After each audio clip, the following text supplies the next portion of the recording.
bow regularly to my seniors, who were Ashin Adiyadama, Sidi Gusiero, many other monks who, it just makes clear what our relationship is. They are, much more educated in Buddhism. They've been monks for a long, long time. So these expressions have a psychological and social function that's almost universal. You don't just find it in Buddhism. Buddhism has just adapted those things and put them to good use. Also in Burma, you also show gestures of respect to your parents, which I know American kids are very, they often don't respect their parents very much. So it's a very healthy thing. Usually there's a period, especially teenagers, where they go, kids, I went through this, and my kids went through this, where they actually rebel against their parents. There's feelings of respect break down, and then usually when the kid is in his 20s, a grown-up, they will reestablish themselves. I know Mark Twain, the famous American writer and humorist, he said that when he was 14, he thought his dad didn't know anything. He thought he was the dumbest person in the world. And when he was 21, he was surprised at how much his dad had learned in the last 7 years. So I think it's very helpful to have these clear lines of respect, and I think Buddhism has always made use of those. This idea that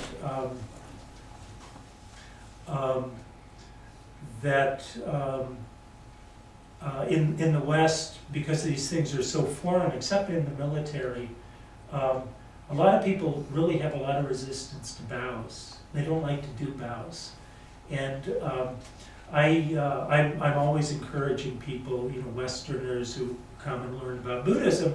I encourage them right away, start doing bows, and they will kind of grunt and resist and things, and it's how I felt when I first came to Buddhism. Luckily, in America, in the Zen tradition, Japanese Zen established itself very early on, and the Japanese teachers were actually very strict. They insisted on things. They didn't compromise, and the founder of the school that I belong to was Suzuki Roshi, who founded the San Francisco Zen Center. That I've spent much time at. And Suzuki Roshi came to America in 1959 and started having students who were these, usually beatniks. They were people that sat around drinking espresso and reciting poetry, and they were kind of counterculture people, so they resisted everything. But they thought, Zen Buddhism was kind of cool. So when Suzuki Roshi, when these people started coming to him, he started saying, we'll chant, and then before the chant, you guys bow. You do 3 bows, go all the way to the floor. In the Japanese tradition, when you bow, you go all the way to the floor, stand all the way up, go to the floor again, stand all the way up, go to the floor again, and do 3 bows. I think the reason why the Japanese put more energy into the bows is the weather is much colder. It gives you a good workout, warms you up. And in Burma, you don't want to, use that extra. But anyway, he discovered that American students would not do these bows, and so he said, okay, we're going to change this for you because you don't like doing the bows. We won't do it 3 times. We'll do it 9 times.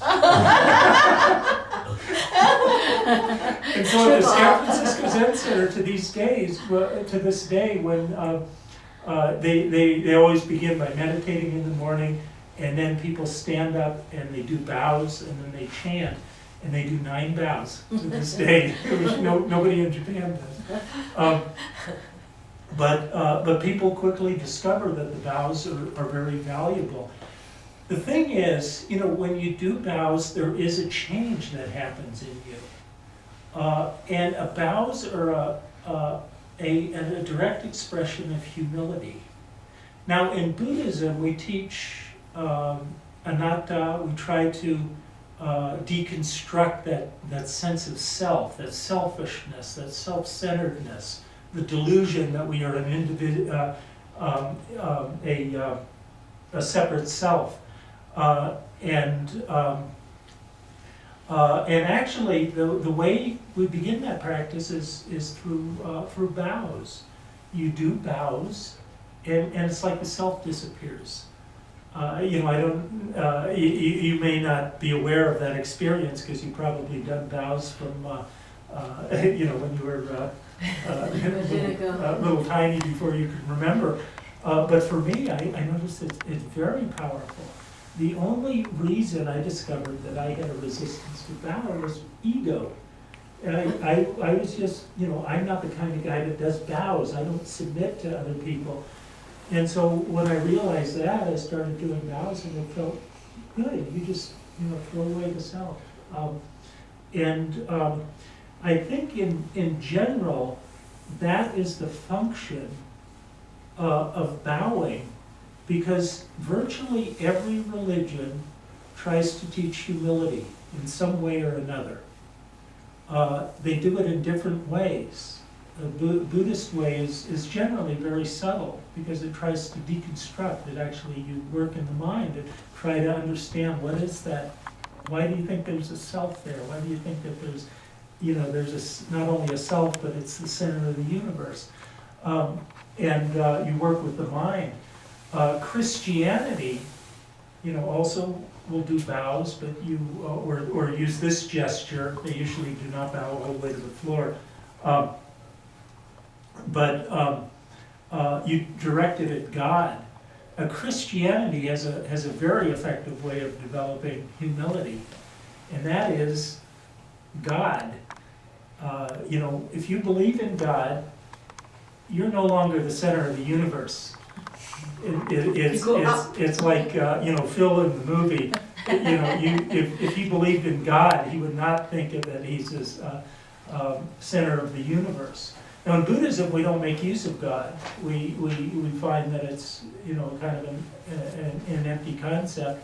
It's allowable. You can believe in God, but if you think about it, it's a great way of developing humility.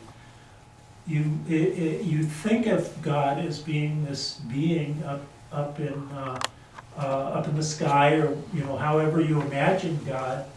But God is somebody that tells you how to behave. The Christians follow commandments. There are commandments from God. This is how you behave, and so you do it if you truly believe in God. And also God is somebody you can devote your life to. It is very tangible. In Buddhism, because we work in such a subtle level, we don't make use of God, but we have other ways of developing humility through our meditation practice and other ways. But bowing is the beginning of that, I think. So what we find is at this fundamental level of religiosity, Buddhism tends to look a lot like other religions, and I think that that should not dismay us. It should teach us to respect other religions, because just by following. Bowing, the gestures of respect, developing faith, developing humility, developing generosity, you actually can go pretty far into your religious practice. I've always wondered, I've done a lot of interfaith work, and I've often remarked, you know, I will meet a clergy person from another religion, and it doesn't matter what religion, I've experienced it all. So I may find an imam, a Muslim imam, or a Jewish rabbi, and I start talking to them, and I realize this is, you know, a very remarkable person. They have a lot of humility, they have a lot of kindness, they have a lot of those features that we really respect in Buddhism. And I kind of wonder about that. They do not have a Noble Eightfold Path. These people do not sit around meditating. How do they do it? And I think it is this, you know, basic religiosity. I think it's a wonderful practice, for instance, in Islam. They do bows, they do them all the way to the ground. And the Buddhist, and for Muslims, they do this 5 times a day at a certain time. They determine which way Mecca is. Mecca is a city in Saudi Arabia where the Buddha, not the Buddha, Muhammad lived. And so they do this very mindfully. It's a very powerful practice because it teaches humility. It orients people's self. So I think when we look at the range of religious practices, we can appreciate that these other religions are teaching kindness, they're teaching humility, they're teaching generosity, in spite of the bad press that sometimes different religions get. You will find that this is fundamentally at the root of almost any religion. In Buddhism, we do some, we often make food offerings. And this is an interesting one, because there's no sense in Buddhism that somebody's actually going to eat the food that you offer.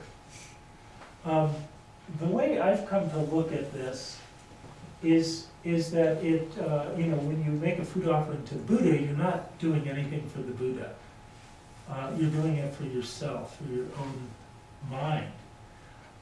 And it is really kind of an enactment of dana.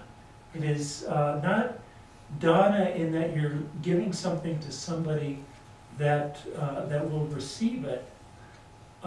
It's like a little play. It's something you're playing, giving dana, but it's very important play because you're giving dana to the person who, in all of human history, is most worthy of receiving that dana. And so you gain merit yourself, not because somebody's receiving it, but because you go through the act and you have those intentions, and you develop those intentions. So therefore, you actually develop very wholesome qualities of mind. Doing something that, you know, if somebody looks at it and doesn't understand what you're doing, makes no rational sense. But it is just simply because humans have the kind of minds they do. It makes sense to the person that is offering the food offering. So that can be a very deep, wonderful practice. We have one person in particular at our monastery, one of our copiers, that does food offerings, very regularly, and other people do, and they do it with so much devotion and so much reverence that it develops very powerful qualities of mind. So